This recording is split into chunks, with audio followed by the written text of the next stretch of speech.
ඒකම ඒ විදිහටම කරන්න ඒ අය අයින් කරලා ඒ අය වගේම එහෙම කට්ටියක් ඇවිද්ද මං මාවත් සංවර්ධනය කියලා අපි ඒ දවස්වල හැඳින්වුවේ මං මාවත් සංවර්ධනය කරගන්නවා කියලා. මොකද පාර හැදෙන ගමන් ඉබේම මගේ බැංකු ශේෂයත් සංවර්ධනය වෙනවා.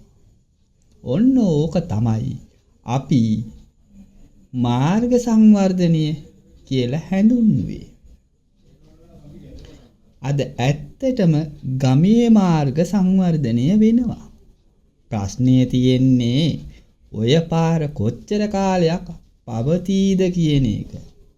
සිංහල අවුරුදු කාලෙට කොහා හඬලන එකත් ඡන්ද කාලෙට දුප්පත් මිනිස්සු ජීවත් වෙන පළාත්වල පාරවල් හැදෙන එකත් ලංකාවේ සංස්කෘතියම කොටසක් බවට අදපත් වෙලා.